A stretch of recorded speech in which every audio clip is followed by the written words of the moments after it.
Today, 24th of September, I am going to harvest my main crop potatoes, the variety called Setanta. That's a pink color, dark pink color. You can see that just lying on the top. And these are the plants I already cut to the ground level, you can see.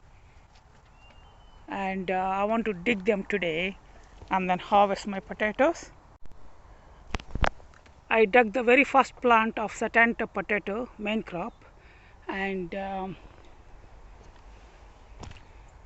see the size of the potato, huge, and there are a few more here. And those are the ones which I put my shovel through, so that's why I'm going to cook them straight away.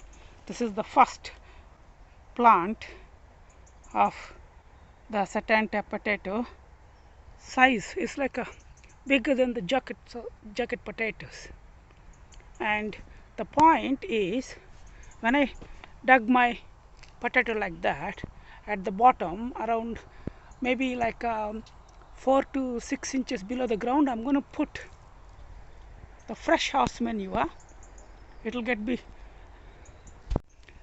When I dug the potato like this, I put fresh horse manure, which is not completely rotten, maybe 6 months old. Can see that? Can see that? That goes under the soil level of 4 inches. Reason being, the plants, they can't go more than a feet, so nutrition should be available around 4 to 5 inches down the soil.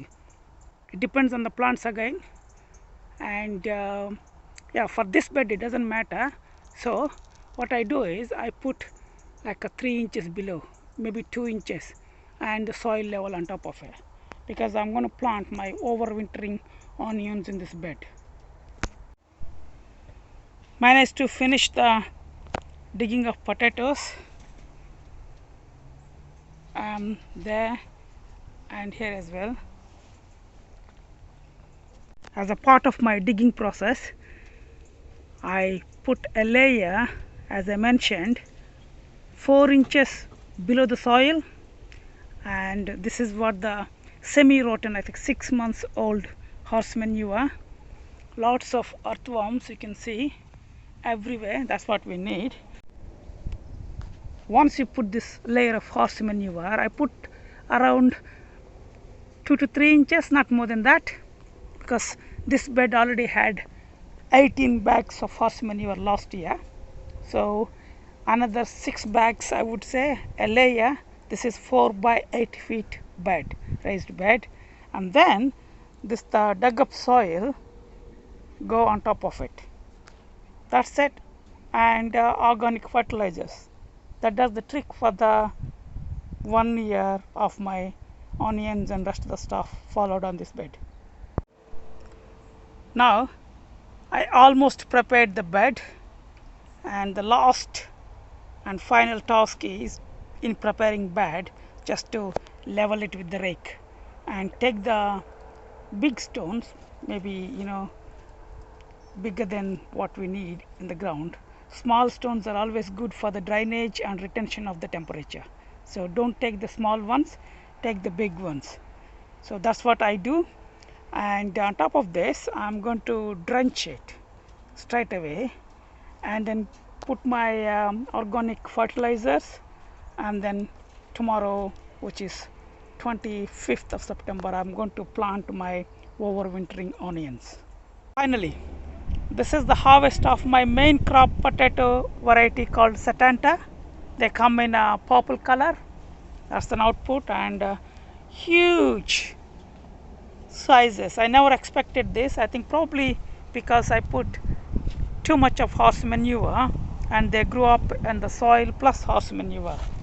That could be the reason. And I didn't expect these many, but somehow I managed to get it. However, these are the stuff I poked through the shovel during the digging process. I'm going to eat them, obviously after cooking, straight away. Clean them up and then eat them. These ones I'm going to store them. I'll do a separate video how I store my potatoes. And as I mentioned, this bed is ready and I need to drench it. Well, finally I drenched the bed and then I applied organic fertilizers, usual stuff, fish blood bone, bone meal, caseite. And for the onions, I generally use something else called high nitrogen supply. The fertilizer name is hoof and horn, hoof and horn, H and H. So it's a highly nutritious for the nitrogen. Hoof and horn is nitrogen ingredients, and as I said, it's organic fertilizer.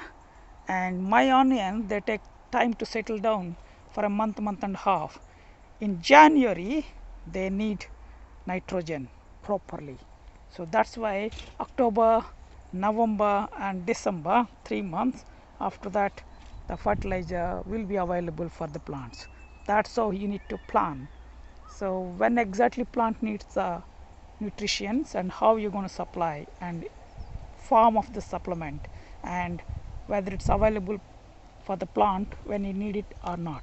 So these are the things you need to think about when you are supplying fertilizers to the plants.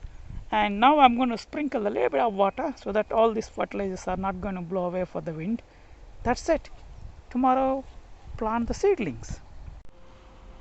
Now the bed is ready and you can see soil is properly watered and everything looks nice.